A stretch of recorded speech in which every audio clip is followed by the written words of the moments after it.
What is up, Cowboy Nation? Dallas fan 1997 here. I'm going to make one more video tonight, guys, before I get off.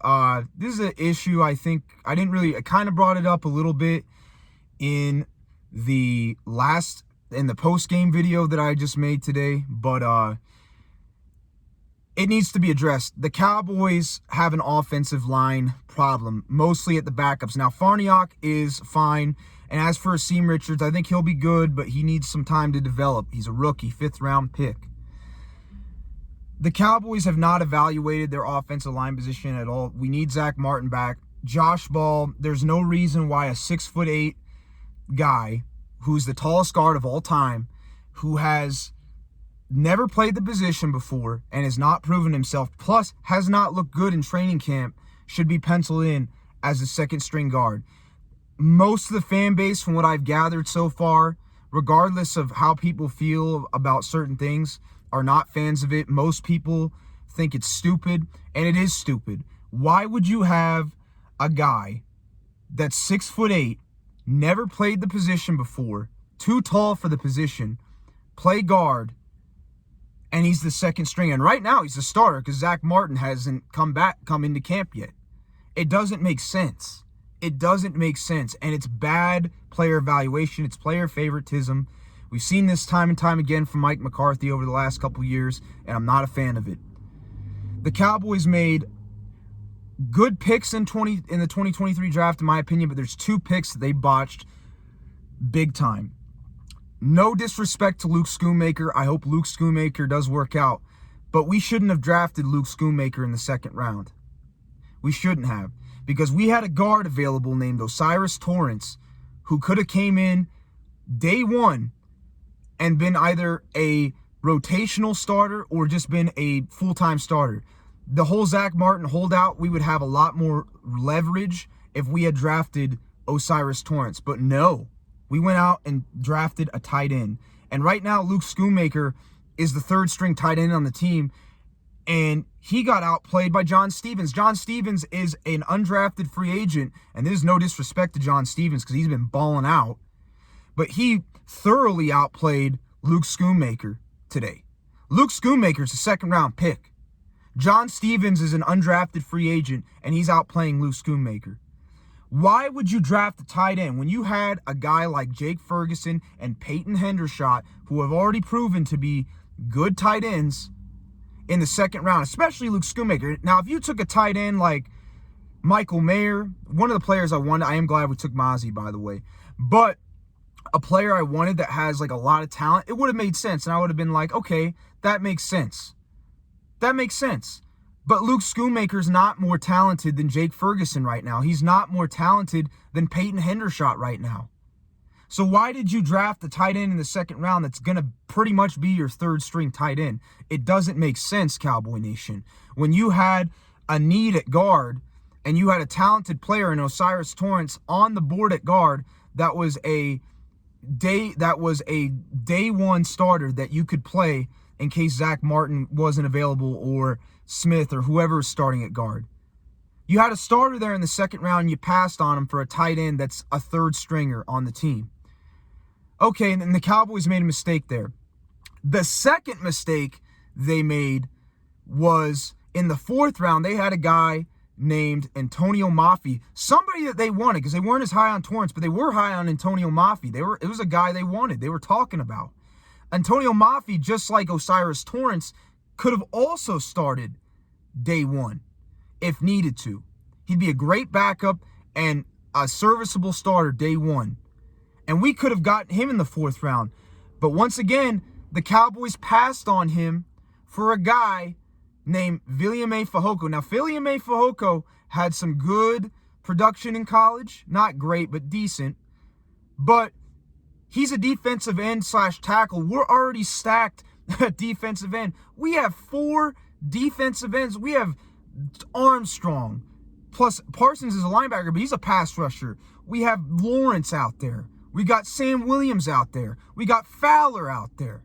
We have 5 good pass rushers already. Plus, you still got Golston. Plus, you still got, Iggy as an interior guy. But you have already a stacked defensive line. Why would you take a defensive end in Williame Fehoko, who in my opinion right now, his chances of making the team are very low. I don't know if he's even going to make the team, especially being hurt. Why would you draft a guy that even if he makes the team is going to be buried on the depth chart and never find any playing time versus a guy like Antonio Mafi, who if you lose a guy at a position that you're a little bit thin at, which is offensive line, could come in and play day one? It doesn't make sense. The Cowboys were they were dumb in the first part of the fourth round and in the second round.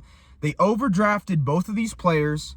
They should have taken O'Cyrus Torrance over Luke Schoonmaker in the second round because they drafted a tight end that's not going to beat out the guys you already have in a position that's already pretty stacked, and John Stevens is making that even more of a conversation after his performance tonight because he's played really well. And you drafted a guy in Williame Fehoko at a position that we're stacked at with 4 good pass rushers, guys that were backups that are good enough to start if they went to other teams, and Fowler and Williams. We already have a stacked position, so why would you take a tight end and a defensive end that are not going to get much playing time? They're going to be at best, they're going to be backups at best, buried on the depth chart, especially the 4th round pick, barely get any playing time when you had 2 guards in 2 different rounds there available that were going to be available week 1 to be basically day 1 starters in case, Smith or, Martin can't play, Tyler Smith. It doesn't make sense. It was bad player evaluation. We only took Schoonmaker because that's who Dak wanted. I don't understand that. It doesn't make any sense, and now you're seeing the issues. And honestly, I kind of said this in my post-game video, but we should really give TJ Bass an opportunity to be the starting guard next week. I really think we should give him a shot. I don't necessarily think he's great either, but he looked way better than Josh Ball. The offense looked a lot better when TJ Bass came in there and played in the second half versus when Josh Ball was in there. Now, maybe that's because he was playing backups, but just watching the game, TJ Bass looked way better. He didn't get bullied as much as Josh Ball did. He didn't get knocked around or give up a lot of sacks like Josh Ball did. He did a little bit better job of holding his own. I would like to see Matt Farniok, because Matt Farniok did play, but he played the guard on the other side. But we should put Matt Farniok at right guard and then give TJ Bass an opportunity to prove himself, because I think TJ Bass, honestly, even in training camp, he's looked better than Josh Ball. He's looked better than Josh Ball. And at worst, he's not that much worse than Josh Ball.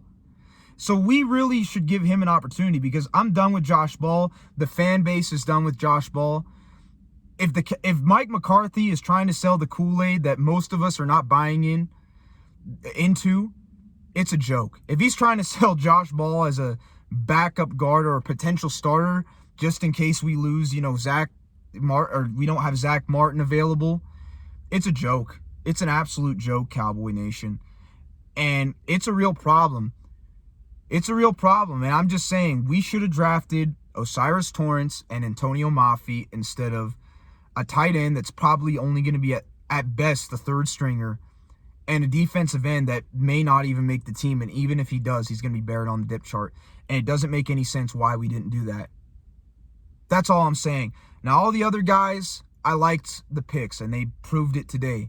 Outside of Eric Scott. But Eric Scott, I hope, does do a little bit better. But honestly, I don't know. But again, he's a 6th round pick. He's a late round pick. So I you could cut him, put him on the practice squad, and just see where it goes from there. Because we're pretty stacked at the secondary position. But those 2 guys were more valuable picks. 4th round picks are guys that are rotational backups. They're backups to rotational pieces on teams. Tight end, same thing. And it doesn't make sense why you take a guy in the 2nd round that's going to be a 3rd stringer, and you would also take a guy in the 4th round that may not even make the team. It was dumb, bad player evaluation. The Cowboys, after this game, I bet they wish they would have drafted Torrance. I bet they wish they would have drafted Mafi. That's all I'm saying, Cowboy Nation. Let me know what you think in the comments, because this is an issue that has got to be addressed. and I hope the Cowboys do address it. So I'll talk to y'all later. Have a good rest of your night. Peace out.